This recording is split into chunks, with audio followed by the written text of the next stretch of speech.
I read an article in Creative Boom, Mhm.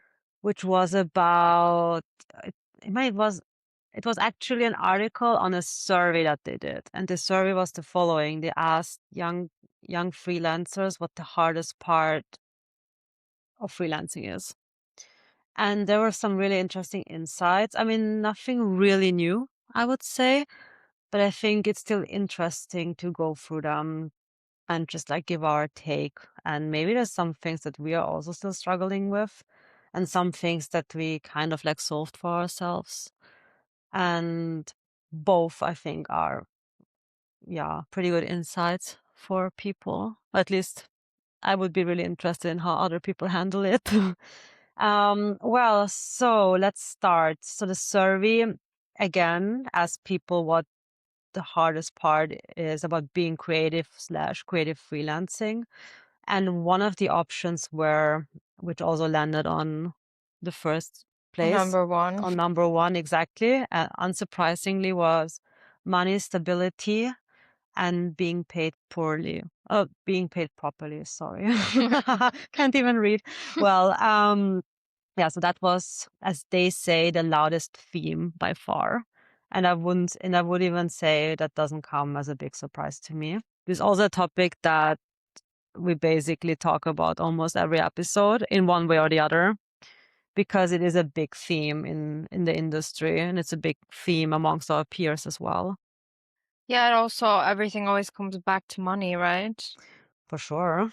I And think probably a lot of the things on this list are a symptom or like a result of not having financial stability. for sure, I mean, we will go in more detail about the other like hard parts of being a creative or a creative freelancer.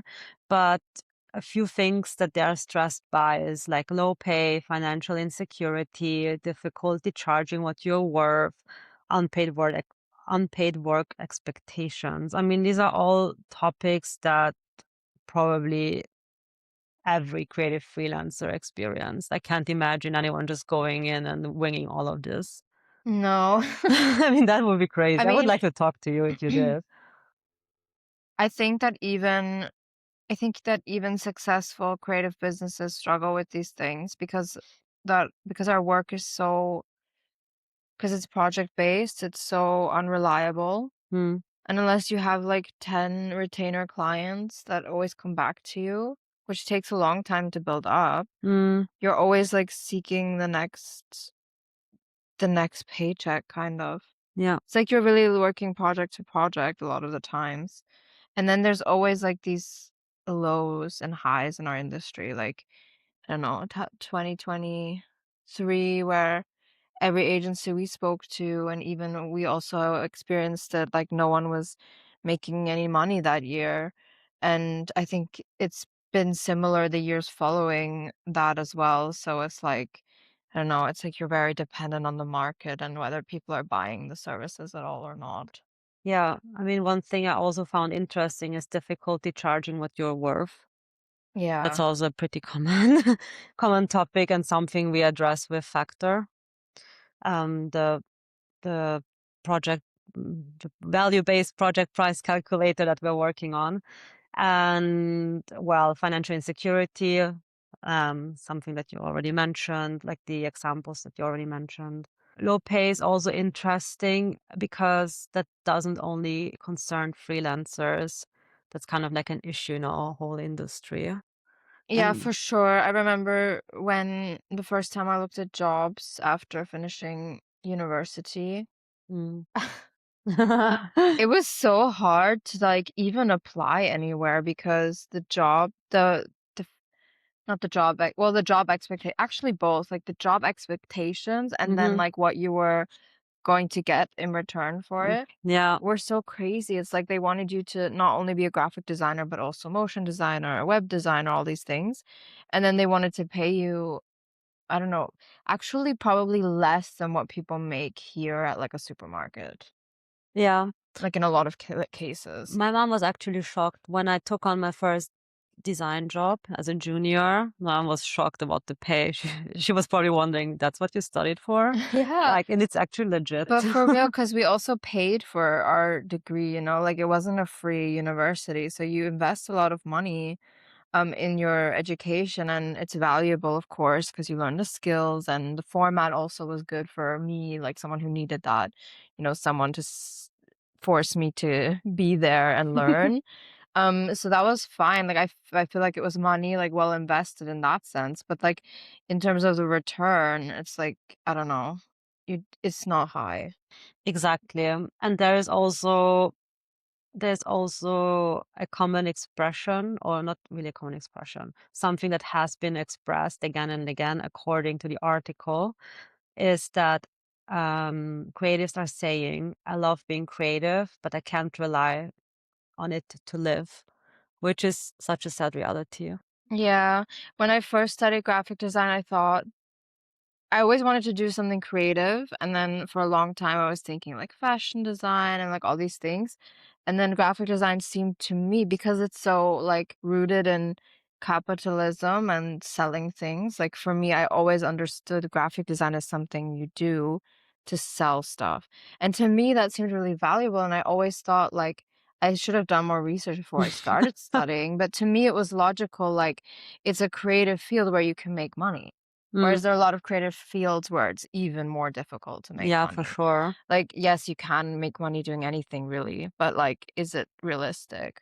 I Mm. was thinking, like, every company needs a graphic designer, so it must be possible to make money doing that. I mean, theoretically, I think you're true. Every Yeah. company would need a designer, but the reality is that not every company wants to afford a or a designer. Yeah, they don't value it, which is so weird to me because when you look at things that make a lot of like, companies that make a lot of money, all like, the common factors that they all invest a lot in their design and Yeah, marketing. So, it always seemed like a good option to me, but the reality is very different, at least here. I don't know what it's like to work in an agency, like, I don't know, in New York or in London. Like, maybe you yeah, make more money there as a designer, probably. but Maybe as a senior. Here, no. here, it's actually you make the least amount at agencies, and you'd make the most if you were, like, an in-house graphic designer at some company, like a private company, For sure. which is Like, the route I took because I was like, "I'm not gonna I'm not gonna be working crazy hours for nothing." yeah, you definitely earn more in like at like startups, maybe not startups specifically, but at companies rather than at agencies. Yeah, and I think a lot of people don't wanna do that work because it's not as creative, and it's true, it really isn't as Mm, creative. Like, a lot of the stuff I was doing was like internal presentations and stuff like that. So coming back to like the thing about wanting to do something creative and be creative, but you can't live off of it, it really is like that because if you want to do the cool work and the exciting work, you end up at an agency yeah. that doesn't pay you well, where you really have to work your way up for a long time to get like a good salary. Or you go the freelance route where again, like no one wants to pay you and you don't make for a long time at least, you don't make a lot of money usually. Yeah, it's a pretty common theme. Like it's a common thread, no matter what path you take. Yeah. So I totally get that point, and I feel like for me, this would also be very high up. Yeah. Mm, I mean, money's everything nowadays. yeah. I mean, I think if you would have asked past me, like, I don't know, 7 years ago, 8 years ago, I think I was way more passion driven. So money was more secondary than my passion for it, which is not a good mindset to have. But that's what it was like back then. So maybe the money part would have been like further down, whereas now it's definitely probably also on place one. So can definitely relate to this. Another common theme was mental health, burnout, and overwhelm. People are worn down by creative fatigue, feeling overwhelmed, lack of time for rest. Um, I think especially in agencies and as a freelancer, I can also totally relate to this point. I'm not quite sure how it is in the private sector, So most of my experience is agency work or freelance work. But I mean, we both were burned out by year two. Same, same. Yeah, freelance as a or like being self-employed was definitely burnout because or led to burnout because relating back to point one, at the beginning of our career or at same studio, we took on a lot of um low paid work.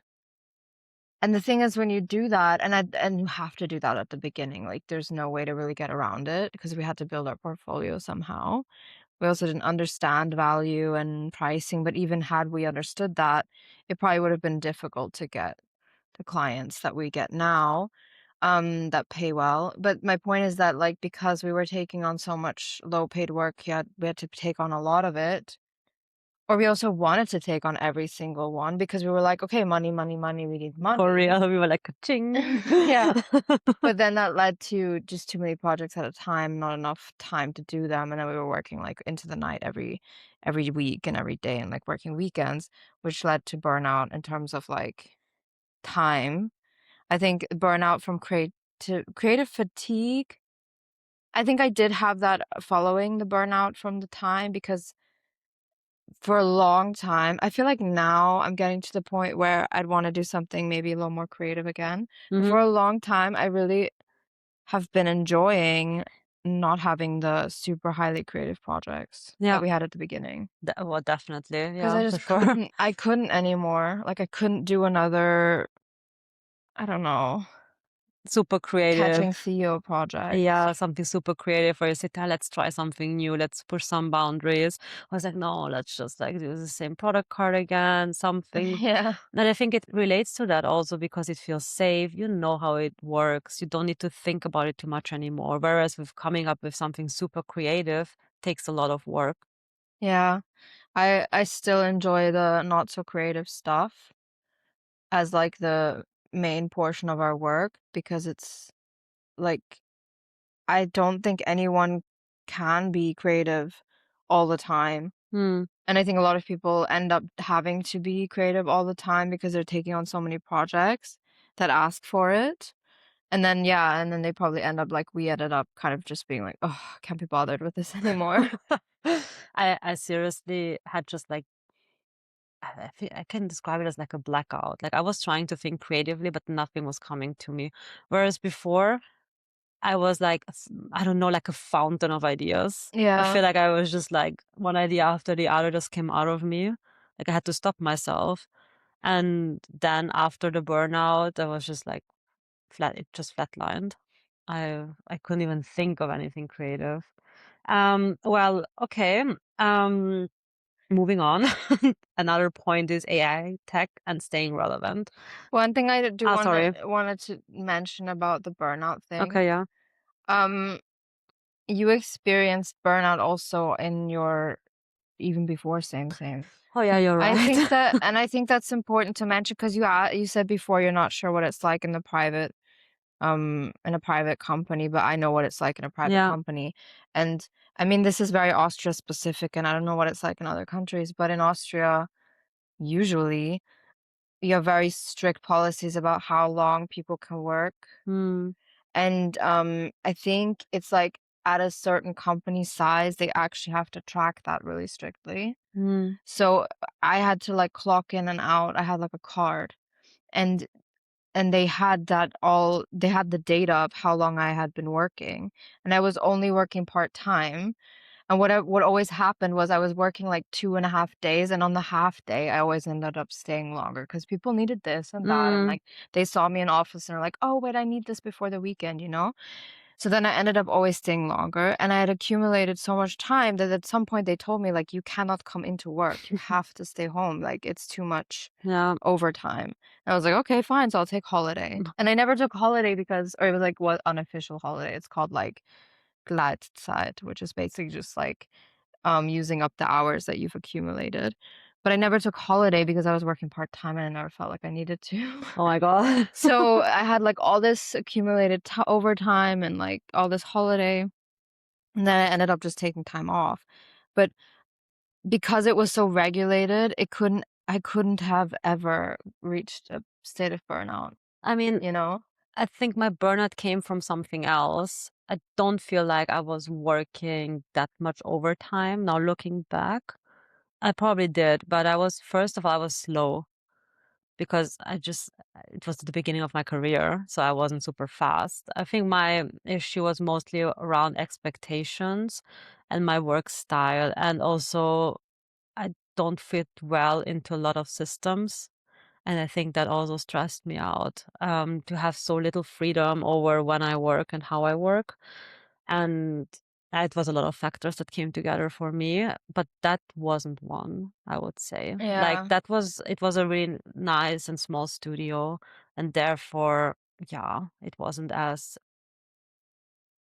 bad, I believe, as in like really big agencies where you're more or less quotation was just a number, or like really just like worked through, spit out, worked through, spit out. Yeah, I think that I think bigger agencies do have the problem that people get burned out from just working too much. Also they usually have more projects or Yeah, bigger projects. yeah. I think there's a lot more going on, whereas where I was, there were a lot of projects, yes, but I do remember that they were like really careful what they assigned to me. And yeah, yeah, what I wanted to say, the overtime wasn't an issue. It was more like my own, the pressure that I put onto myself. I mean, maybe you can talk about that more and like there's just a couple of other points here that go into more like mental health type things. Exactly. So um, let's go into that later. Okay, so back to number three, which was AI, tech, and staying relevant. This is about the constant new tools, new platforms that keep appearing all the time. I mean, just I'm sent like remember I sent you like an article from LinkedIn, just a few or like a post from LinkedIn on an article. Just a few months ago or weeks ago, even Figma released this. I don't even know what they released anymore. I don't know, together with Claude. Yeah, some like I don't integration. I don't know. exactly. I See, I can't. already It's forgot so what the much fuck. stuff I just blended out at this point because I'm like, oh, okay, cool, like great, but it's not really gonna change our processes that much. Exactly. Well, that came out not that long ago. Yeah. Like that's basically the point. And then I send you like a post where someone's already like, that thing is dead. The next thing is out, which is like Claude design. And I'm like, oh my God, I really can't keep up here. Well, and so I also totally get this point that, for example, common fears here are AI impacting the jobs, fear on being replaced by AI, constant need to learn new tools, navigating industry changes. Yeah, well, I think we live in a time where you just constantly have to pivot because so many things are popping up, and this is exhausting. I feel like for a time being, Yeah. until like we started our studio, maybe until halfway through, I feel like we lived in the more traditional sense what the industry looked like. And then AI came and disrupted it completely. I feel like there's some reshuffling going on at the moment. At least it gives you the feeling that it is. I'm not sure if it actually is, but it Yeah. definitely gives you the feeling that there's a lot of industry changes happening and you have to adapt and you don't know which direction to take because there are like 1,000 echo chambers and you don't know what to listen to. I mean, one thing that's listed here that I feel like I experienced even before AI is the constant need to learn Yeah. new tools. That's one of the main reasons I never got really into deep into development Mm. because it just annoyed me so much that there was always something new to learn and then like then there's a browser update and then the CSS this stuff doesn't work the way it did before and or, like, it works on one platform, it doesn't on another, and then you have to, like, bug fix, and that always annoyed me, like, the constant need to, like, learn new things. I Mm. think it's good to always, like, stimulate your brain and learn new stuff, and, like, when Figma comes out with new features, like, I do enjoy to look at the new things and stuff, and it's fine, but but with the development, it was like you had to learn it, otherwise you couldn't continue, and Yeah. that stressed me out so much. I was like, "I can't keep learning, like, my whole life," in order to do this job. So it's like that's why my knowledge of development always stayed very surface level. Yeah, I think that's also enough for the part that you do. Yeah, and I think it's good I learned what I did learn because it helps me like for project management and stuff. But yeah, I think that that's an experience you can have even without the AI stuff. The AI thing is unsettling because we don't know what's going to happen. Like, are people really going to want to replace, especially like big agencies, are they going to be replacing developers? Like it would affect us eventually if like big companies started cutting a lot of their departments and using AI instead. I mean, yes, totally. But recently I've been using Claude for development, and I noticed that I burned through the tokens very quickly. Yeah. And I'm still doing a lot of hands-on work. So I don't just let it generate everything and then go with it. But I'm really imagining companies that rely on this tool as their main dev or the whole dev department. Maybe there's one person who, I don't know, who manages it. I really don't know the structure of that setup, but I was thinking that if I burn through these tokens so easily and I'm not even doing heavy stuff with it, like maybe every now and then one request, but a lot of things are just surface level, like set this content structure up for me, query in the content, yada, yada, yada. It's kind of what you just, a lot of things that you do in front end where it's like the same thing over and over again. And I'm already burning through the tokens there. And then I was thinking, okay, what happens if you set up your whole, I don't know, the whole website, like not just front end, but also start doing back end with it? And thinking at some point when AI gets more and more expensive, which it will get, it will probably cost you as much as an employee. I don't know. I was like thinking Yeah, we're I just mean, gonna go like yeah. full circle here. I mean, I hope so because I feel like, I mean, one, there's the environmental impact to think about. yeah, for sure. I think that everything that has such a huge environmental impact should be expensive. That's also my take on meat and dairy. Is like, every time there's a conversation about upping the prices of that, people feel like it's unfair, but I think it should be expensive because it's something you shouldn't be consuming so much. Mm, And it's the same with thing with AI. It has a huge impact environmentally and socioeconomically in like the areas where they're building these servers, and they should price it appropriately. It shouldn't be something that you just like, something you could Google, then you ask AI, it's like silly. It shouldn't be something that everyone is using as much as they probably are right now. yeah. I mean, we are in the early adoption phase, and we all know how pricing structures work in big corp, meaning we are currently being lured in by very cheap prices. And I don't know, in the next years, we're gonna see like a really big up in prices. I'm Yeah. 100% sure about that. But then we're already all locked in and dependent on it. And a lot of us will pay those prices. Yeah. Well, okay. And the other thing that is mentioned here is the Yeah. staying relevant thing. I think that's also so difficult nowadays with social media. It's not even just AI, but just that the fact that if you're not online, then you're not anywhere kind of thing, like this having to be online to be relevant is really hard. Yeah, I for think sure. it's even harder for, like, we talked about this in one of our recent episodes about like how personal brands are becoming more important or like more necessary for freelancers. Like you can't just be a freelancer, you need a brand, you need your personality, you need to be showing your work somewhere. And I think that yeah, the staying relevant of it all is partly also due to AI because what do we have that AI doesn't? Our personality, Yeah. our authenticity, like the human connection and all that. And that's like, I think it's good that that's like for people who want to do that, that's now also something that people want to see. But on the other hand, a lot of people just want to, create things and not have to do Yeah. all that other stuff. I mean, I also said in that episode, I am one of those people. That I'm doesn't want to do all that. exactly. Yeah. I just wanna, like, do really nice stuff. But I do get that even before AI, we had and even before all of these personal brands popping up everywhere, You still had to show your work, you still had to be around, but I don't feel like there was so much pressure on you building now your like your personal brand or your studio's brand or staying relevant on social media. Yeah, and I don't want to have to do that for our agency either. Like we're not on social media at all anymore, Mm. like except on LinkedIn. As same. And I don't ever want to have to go back to being on Instagram.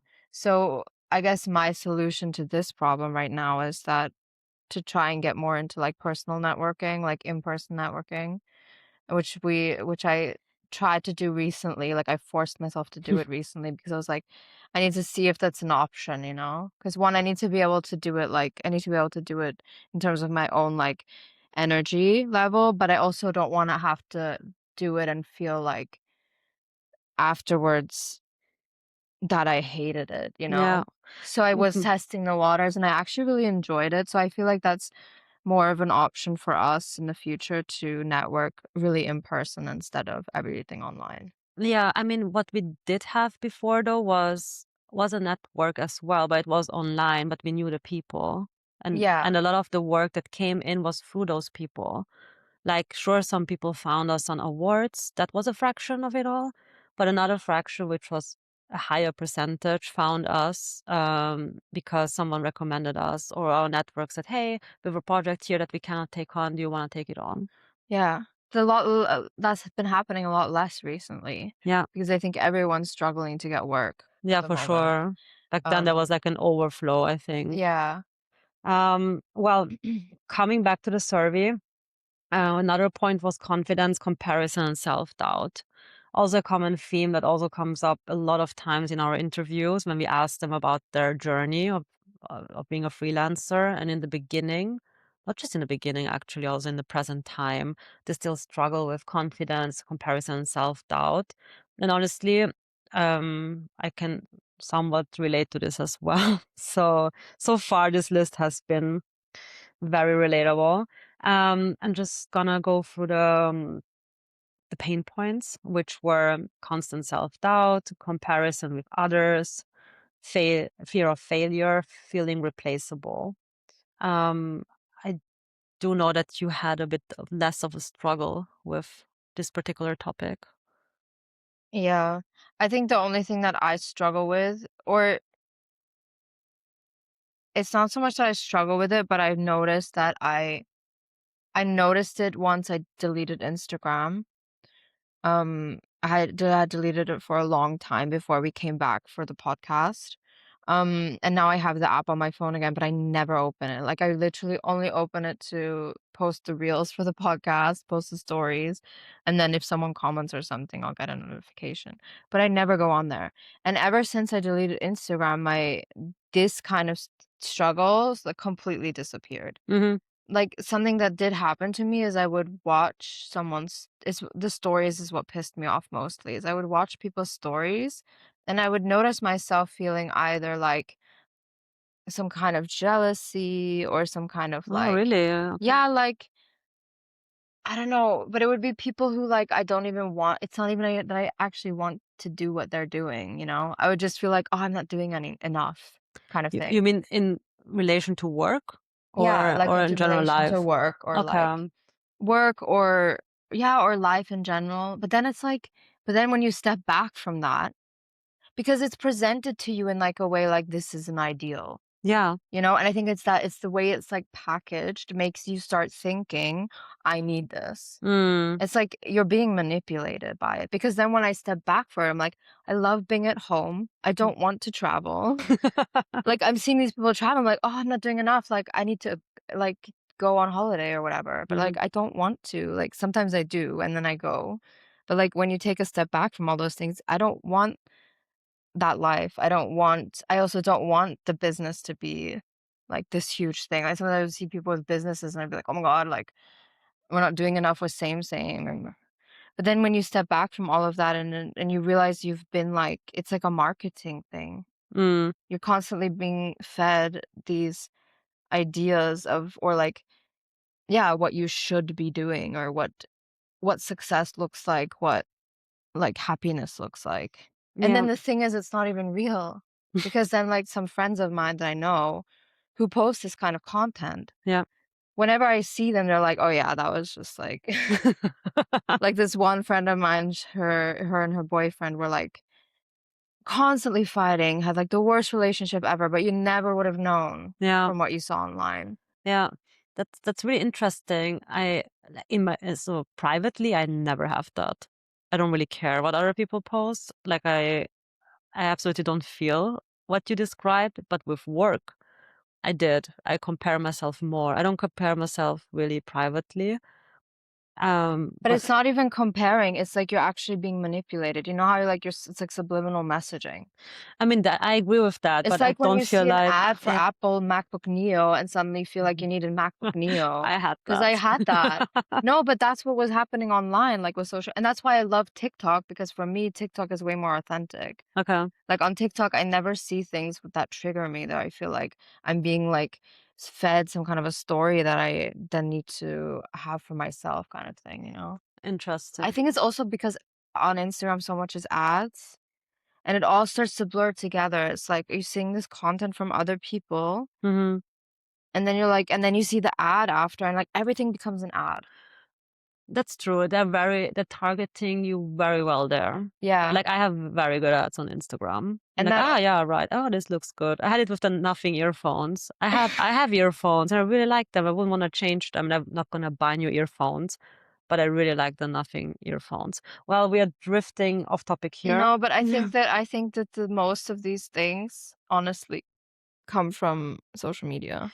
Yeah, I feel like also comparing yourself to people, to other people, but whenever you compare yourself um, to others, you're well, what I'm trying to say here is that you're never at the same state, for lack of a better description or word, where the other person is. Like you see Yeah. people with big agencies, but they're in a completely different timeline on their journey, and you are as well. And it makes no sense to compare yourself to them. You can compare, you can like think of it of that would be nice. Like I feel like this could be a goal of mine, but then feeling like self doubt because you're not there yet. I feel like that's when the problems arise. Yeah, And definitely in and terms of work, yeah, and but also life. Like I think that yeah, if you have certain goals and you see people online, like they're at that stage already where they have reached that goal, yeah, but you haven't done the work yet to get there, then you also feel like you're behind. yeah, Even though, like you said, you're just at a different stage. yeah. I feel there was a quote and I forgot, but it fits here. Is that basically the only comparison that makes sense for you is to your past self? Yeah, that's what Alba Amandaris said. Really? Yeah, who Ah, was yeah. a guest on our podcast. Then there we go. I got it from him. Yeah, that stuck with me too when Yeah. he said So that. yeah. So there we go. That's a really good quote. Um. Feeling replaceable is probably something that I mean, that's something you listed here. Yeah. It's probably something it's two things. It's AI again, Mhm. but it's also that our industry is so oversaturated Yeah. and clients always make you feel replaceable. Like not the good ones, but the bad clients are like, you know, they then say comments like, you know, if you can't do it by Friday, then I'll just have someone else do it. Or like if you can't do it for this price, I'll just get it on Fiverr. Like all these things, you know. Mm, They constantly make you feel like you're not special or like worth the money or you have no value and they could just have anybody do it. yeah. I mean, also the platforms like Fiverr don't Yeah. really give you.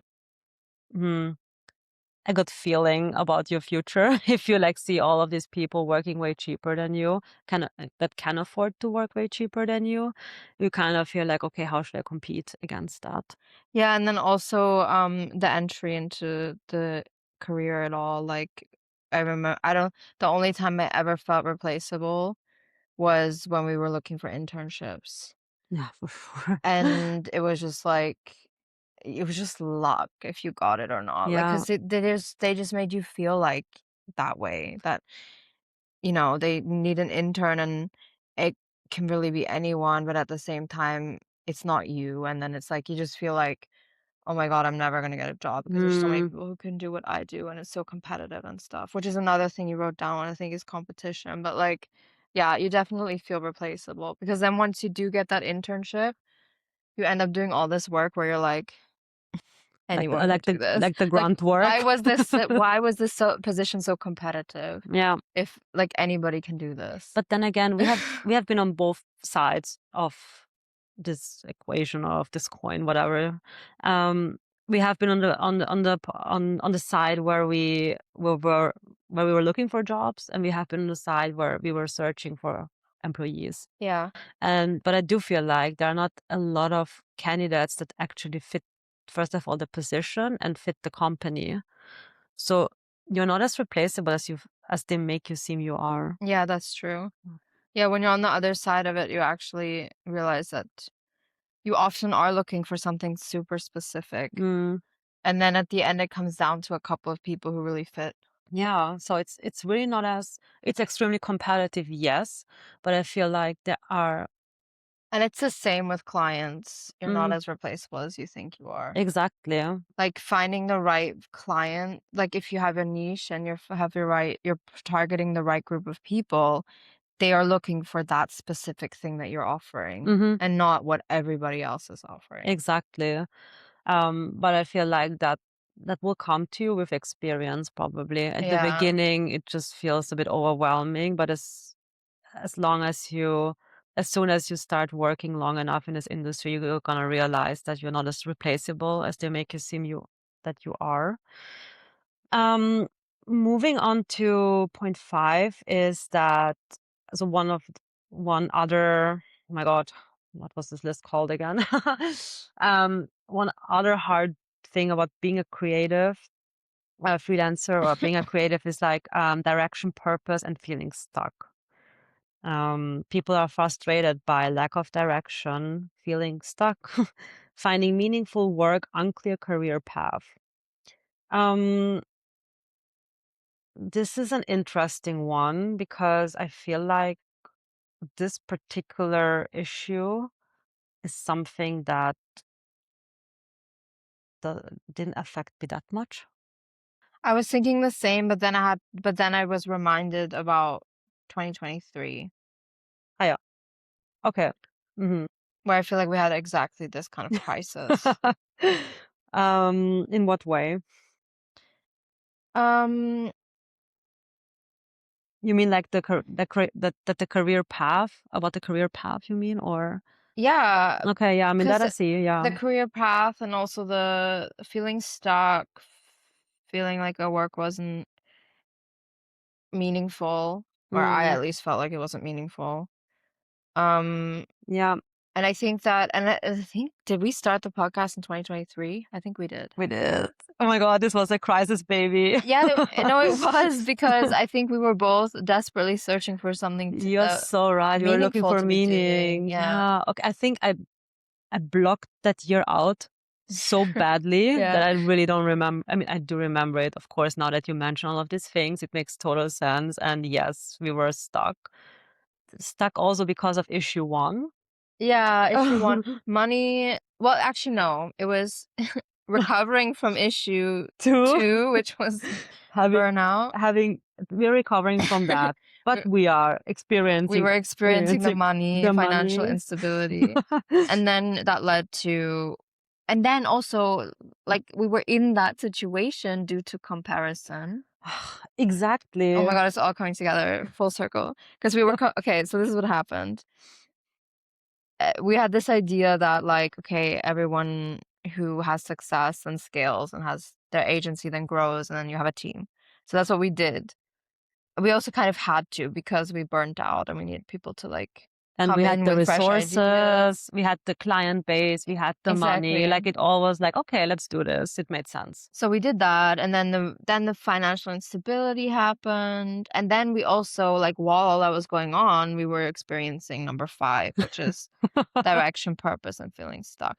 I think it was like me, I felt like my work became so meaningless because I didn't enjoy, like, the employee management. I didn't enjoy, but I also didn't really feel like doing the work that they were doing.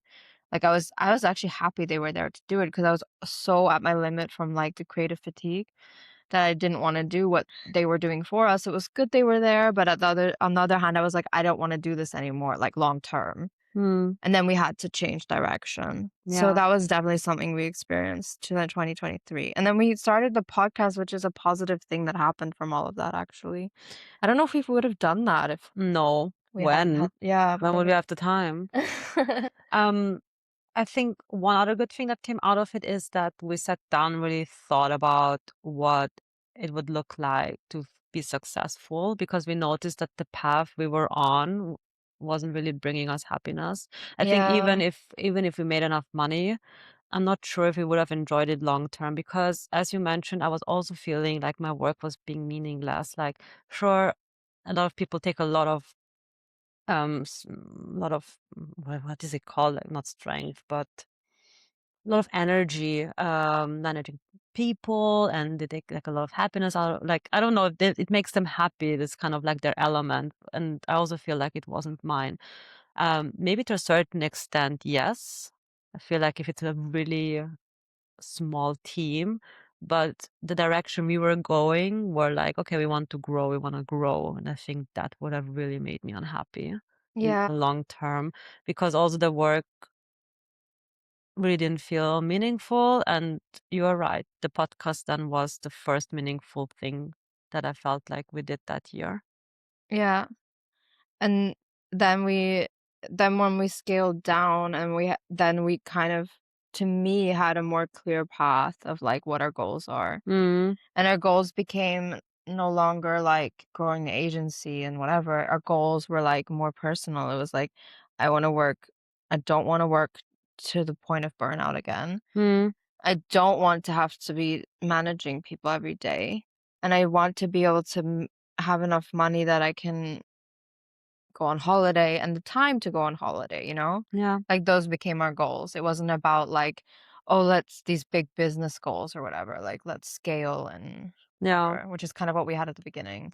Well, no more. It's um, funny because it says here, but is this the article that you the, printed out? exactly, it's the whole Okay. art. Like it's the article, and It's their words. it's Okay, their words, not because they mine. say here this issue tends to arise in the middle of careers rather than at the beginning, Yeah. when the initial momentum has settled and the Well. question of what you're actually building becomes more urgent. And that's like Mm, exactly what happened to us. yeah. I mean, it wasn't quite the middle of our career because I feel like it was after like 2, 3 years of same, Yeah, it's same, which like is the still start. pretty early, but we had like, everyone who's known us for a while or has listened to the podcast for a while knows that everything happened very fast for us, like, Mm, so it was all very, very accelerated, so it makes sense that we had this experience 'cause for me, it does feel like we had the beginning phase and that part, like 2023 was the middle, and we're now at, like, the end, which I also see as, like, the long term yeah. situation. So it was kind of like what they said here, which is so funny. Oh, yeah, well, it's close to home. Like, we Okay, didn't let's even see. take part in the survey, but it totally represents us. Yeah, So exactly. I feel like it is a representative of the industry. That's why I found it interesting to yeah. talk about today. Well, another point was you kind of mentioned it already in I think in point four, whatever. Point six is visibility, competition, and standing out. Yeah. We kind of touched upon this topic before. Um, yeah, since there's like a lot of competition, we feel more and more pressured into like standing out, making a name for ourselves. I mean, to Yeah, be the fair, personal brand, the need to have a personal brand is like, I feel like something that wasn't such an issue in the past um, because the medium to share all that didn't exist, yes, social I agree media. with the personal brand, but I do feel like whoever had a personal brand back then, I don't think that this concept personal brand existed as we know it today, but people who were more known on social media, they had like probably more job prospects or Yeah. Or were more more like the known in the stars in of. a network, Exactly, obviously. exactly. I feel like It's already not back a new then, issue. mm, but I feel like you didn't you didn't have to be you didn't have you didn't oh my Have God, to. thank you. You didn't have to be present on social media to get good jobs, to get clients. Whereas now probably you have to, or you have to be way more present. Yeah. I feel like you do, or at least it feels that It way feels that because way. I it's don't so visible, because it's all online. Yeah. And the standing out part, I feel like that's something that was always true. Yes. And I think that's just something that you don't realize at the beginning. And they say here, like, getting noticed requires sustained effort that has very little to do with the quality of the work itself. And I think that has always been the nature of our industry and any industry where networking is important. Mm. And if you're self-employed and you run a business, it's probably true for most businesses, unless you're something like very local, Mhm. where, someone looks for an electrician around the corner Yeah. or someone looks for a hairdresser around the corner. The very local things, I feel like it's less of an issue, but for everything where you have to like do outreach to get clients or you need to know people to get clients, it has nothing to do with the quality of the work. The people who are really good at talking to other people and really good at like selling things to other people are the ones that get the job. And it doesn't really matter what the work quality of work is. We've No. seen this so many times. We took part in pitches where agencies won. They really thought, "Okay, damn." Yeah, like we've been involved in a lot of like requests for proposals where we won, maybe where we only got to do the design and not the development. And then we see what the development team ends up producing and we're just Holy shit. if the client had just trusted us more to go with us, like something about like they just felt they trusted the other agency more because they had more experience with them. Why? Because they were more involved in their network. And that's how we lose projects time and time. It happens all the time. It still Mm. happens. And it's very frustrating because you're better because you see the final product, you're like, we never would have put this online.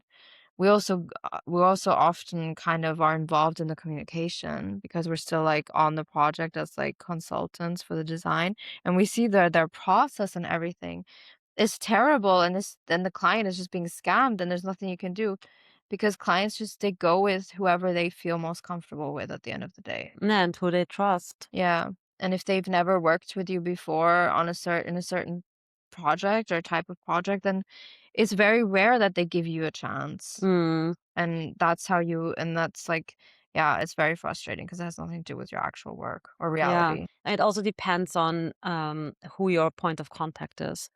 Like, for example, with smaller clients, I feel like it's a bit easier Yeah, obviously. because you get to talk to the person that makes the decisions. Yeah.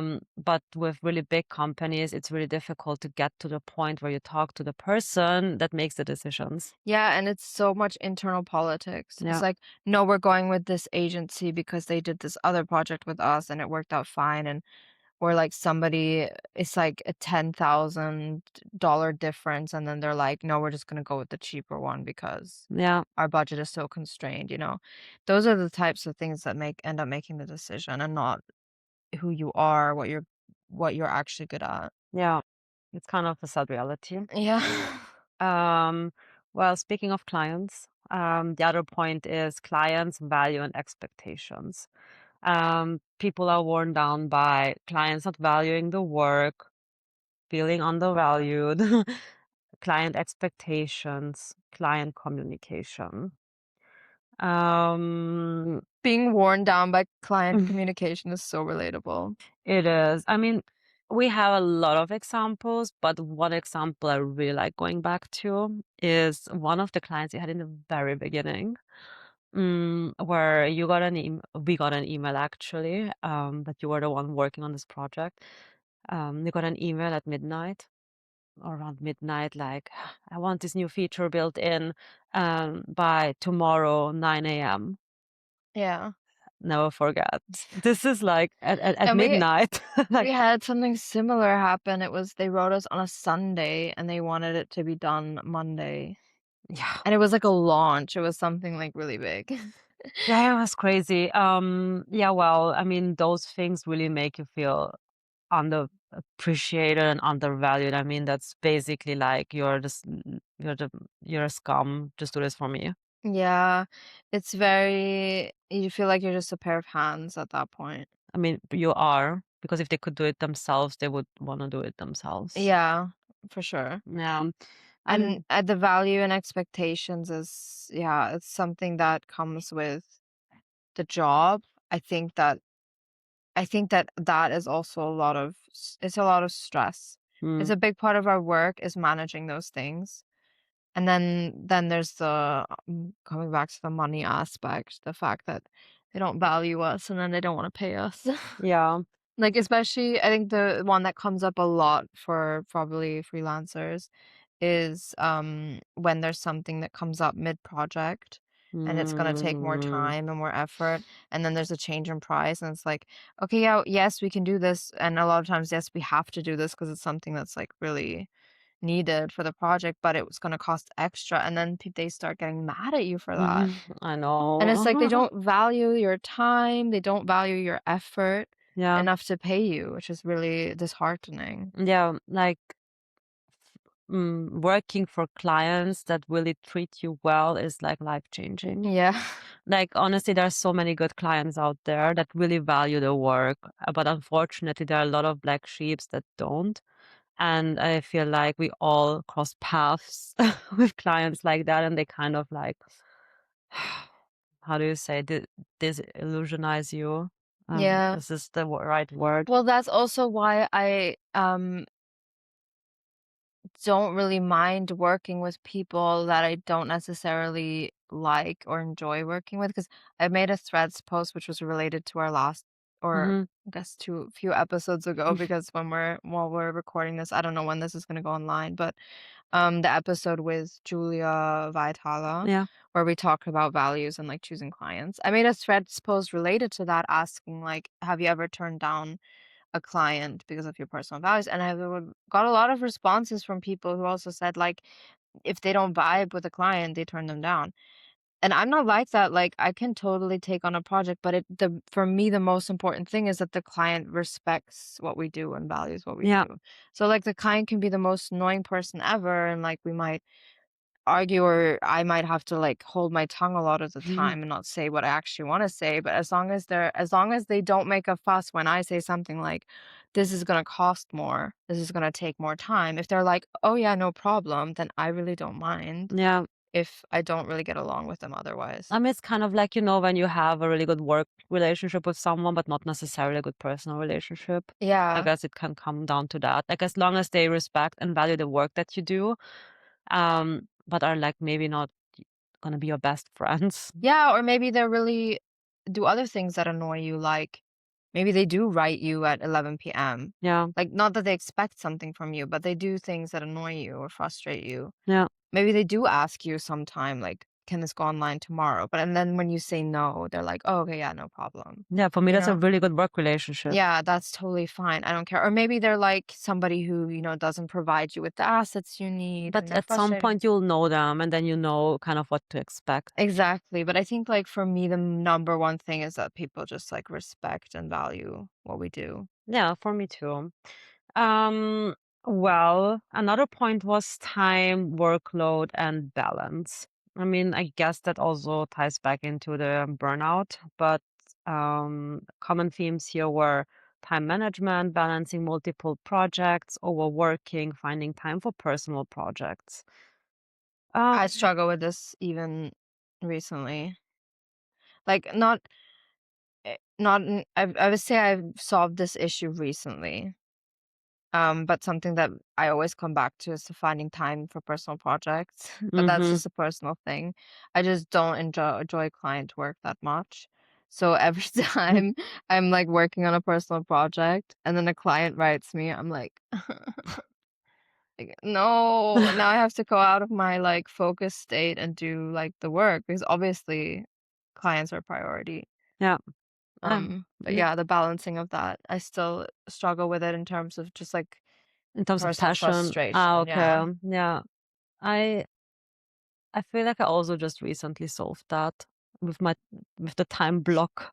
That it's kind of like the system that you have to, um, where I just like block certain, yeah, where I just have certain time blocks Focus work. for focused work. Like this time I'm working on our personal project factor, or and this time I'm working on client work, or this time I'm doing podcast research.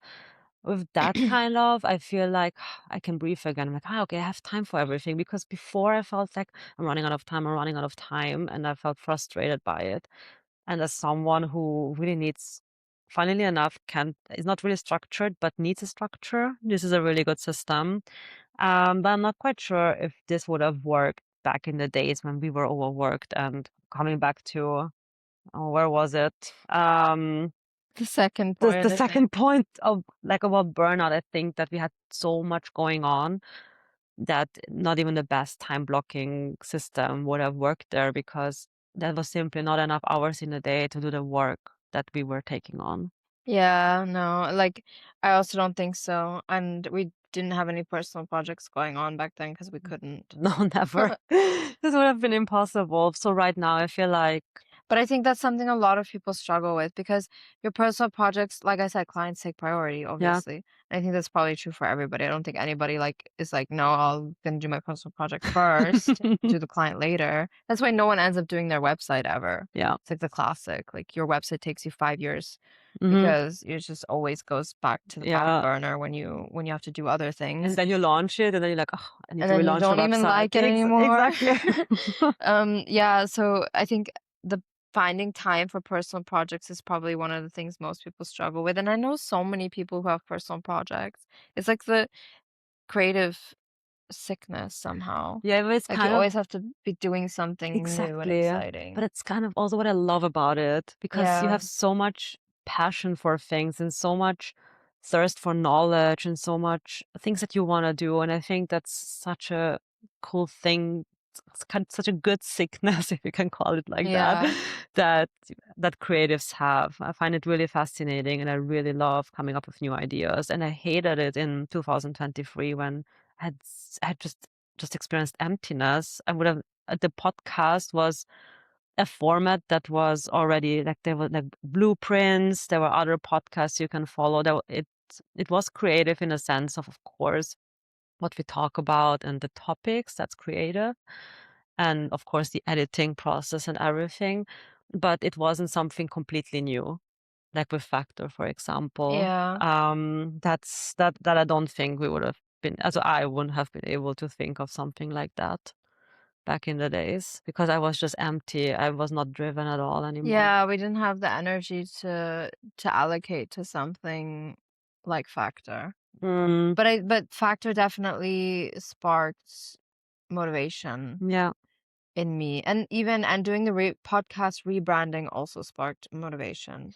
yeah. Also having guests on the For having podcast. guests, for a long time, I wasn't motivated for the like I was motivated to record the podcast, but I wasn't motivated to edit it, and I wasn't motivated to post about it, Mm, which is why we also stopped posting a lot about it for a long time. But then when we did the rebranding, and then I thought about ways also to manage this properly, and that's when we decided to consolidate everything into the podcast name. mm, Because now when I'm creating content on Threads or it directly relates back to the podcast, either because we just talked about it or because I just talked about something on Threads and then we can use that for the podcast, like, it all became less effort for me mm, because of that rebranding, and then I felt more motivated to do it because it was before that we had, like, all these different things going on, and I felt so blocked by that, mm, and it was then difficult to balance all these 3 different things instead, and then by putting it into one, it became much easier. So my advice for people who feel like they're juggling too many things or like their personal project, like maybe it's a similar situation that you have a personal project that has just too many branches. branches going on to consolidate it or just drop one. Like just I think that a lot of the times I try to do too much and then I realize I'm one person, I can't like do all that. Um and then I just like try to drop it, which Mm, is kind of what happened with also our agency Instagram and stuff. I was like, I can't do all these things. Like, yeah, you have to find what works. And then also the time management thing. I can really recommend blocking, doing what we do. yeah. So, Like blocking either whole days for content creation mhm, or parts of days or like a yeah, whole week you do just content creation and then the other weeks you do the rest. like if you're struggling with that. And I think it's also okay to use weekends for personal projects, but I do think you need to be a bit careful. Yeah. Or another note here is that we had a guest that was talking about the menstrual cycle. So if you're someone who menstruates, that's also worth looking into, Exactly. like where you're in your cycle, because apparently that also affects your creativity and work output. So something I didn't know. I think finding a solution if you struggle with productivity and like balancing everything and time management, then the best advice I can give to anybody is to find something other than 9 to 5 Yeah, schedule. definitely. Like, whatever works for you, just figure it out. Like, if it's doing a whole day of emails and nothing else, then that's what you do. Like, and Mm, like, and if it's only 4 hours of focus work, but you get so much done in those 4 hours, then just take the rest of the day off. Like, yeah. I feel do like what your body can do and what your brain can do. yeah, I feel like the trap that I fell into with that was if I were just writing emails on that day, I didn't feel productive. And ever since I started to map out the whole week, in the beginning of the week, I sit down in the morning and I map out the whole week. And I have designated time slots for different type of work, what we already mentioned. And when I map all of this out, I see, wait a second, if I do all of this, then I was extremely productive. So Yeah. even if I blocked out one time so just for emails and maybe I send all the emails there and I have an hour left, I'm like, okay, great. So either I just take a break or I continue with the next time slot already. Or if I see, okay, maybe I have time here now for something that I scheduled for next week. I don't know. I have this free time slot and I can decide what I do with it. And I was productive because I kind of like checked it off. Yeah. And that's like the best feeling ever because now even the smallest time slots or the most insignificant time slots suddenly seem significant to me because I feel productive, because I feel like I did something. Yeah. Whew, that was whole productivity talk here. Well, two more points left, and this one also ties back into what we've already talked about, which is creativity or original. Oh fuck, this word. Wait a minute. Originality, Originality, just kind of like miscongeniality. Oh miscongeniality. my god, I hate that word. Okay, it's kind of the same for me. Okay, I'm gonna restart. So, okay, creativity, originality, and staying inspired. The reason I said why this ties back into what we've already talked about is the staying inspired, like the creative fatigue. Yeah. Of course, you don't feel the spark anymore. Well, just to read the pain points again, which is kind of the same what the headline is. It's stay inspired. People have difficulties to stay inspired, be original, and find creative satisfaction. I guess finding creative satisfaction is a bit of a new point that we haven't Yeah. talked. And it ties like they talk about, and it ties back to the other things, the conditions the profession endures, financial pressure, Mm, burnout, overwork, don't tend to be the conditions in which creative work flourishes. And that's exactly what we experienced. Like yeah. at the point, like in the year where we had financial pressure, we were not motivated. In the year where we were, or the year or following burnout, we were also not motivated to be creative. So and I think that the overwork thing happens as well, like in agencies especially. Mm, They're constantly like taking all the creative, sucking it out of you, like then goodbye. and then and then at some point you just feel like you can't do it No. anymore. And that's the thing, you can't always be creative. And I think a lot of people are too hard on themselves.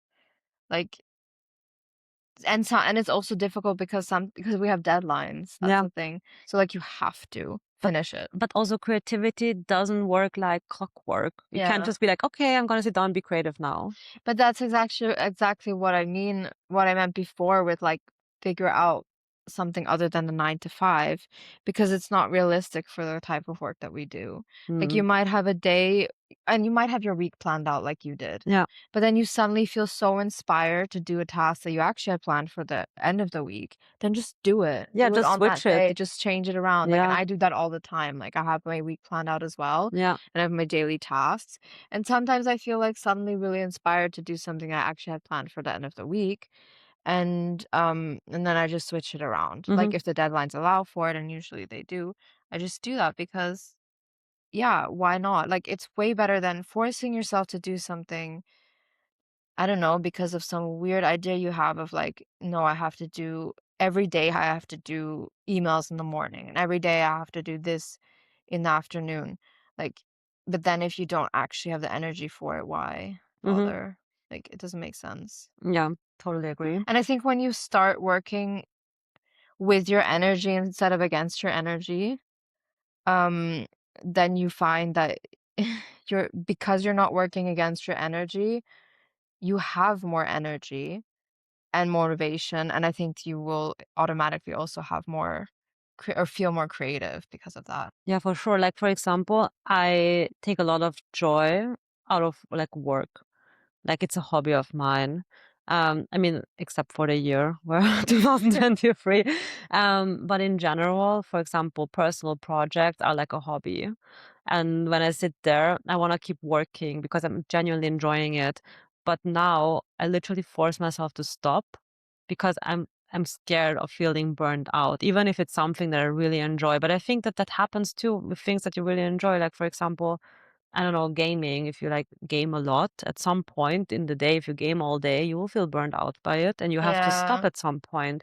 And I think it's important to listen to your body and to just like stop or to force yourself to stop and just do something else.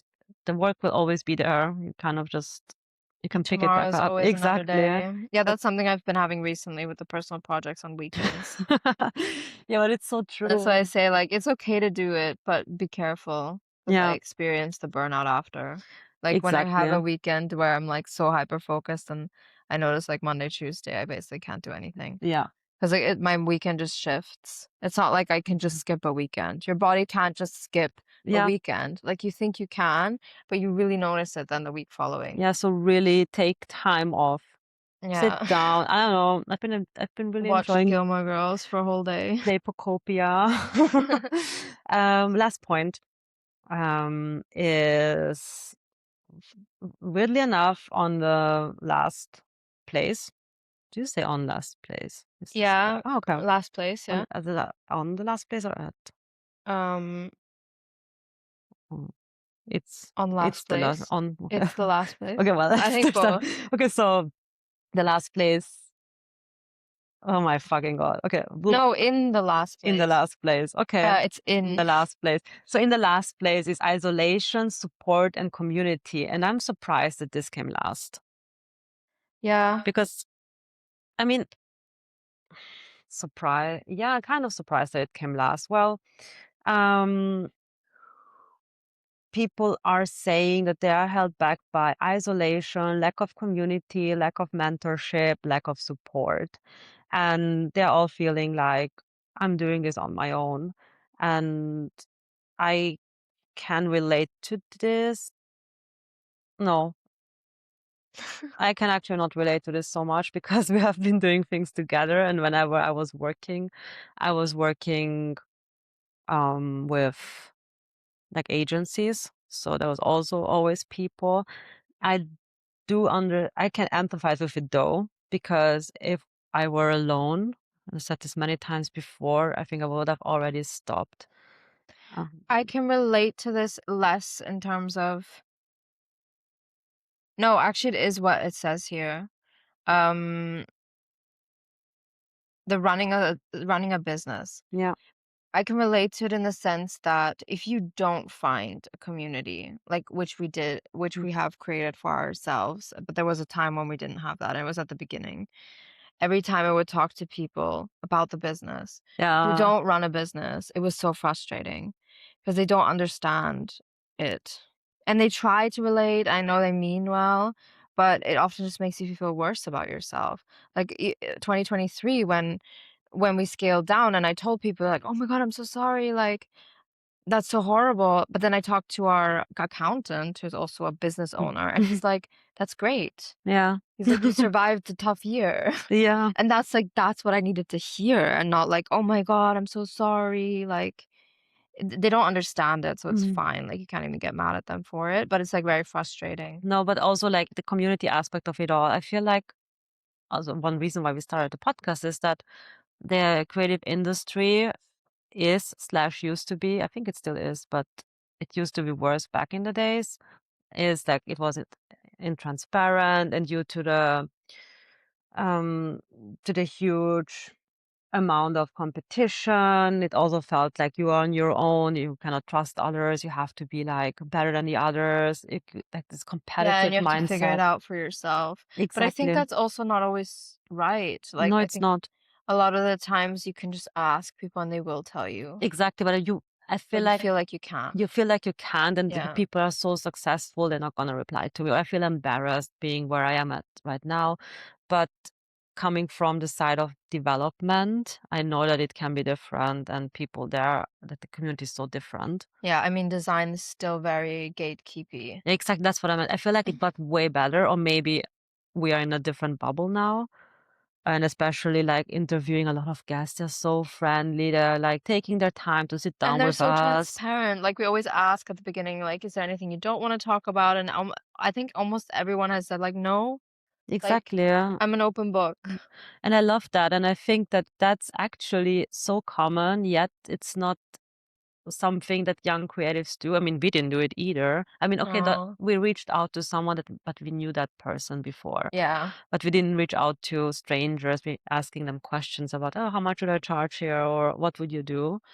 And, but you can. You actually Yeah. can. There's a lot of people open for it. I mean, we are also open for it. I know. Yeah. Like people can, I always say this also, like, that I want to hear more from our community on Spotify comments or wherever. Yeah. We never get comments. I wish we would get more You should comments. like, we should ask like questions, but it's gonna be crickets underneath, then it's Yeah. embarrassing.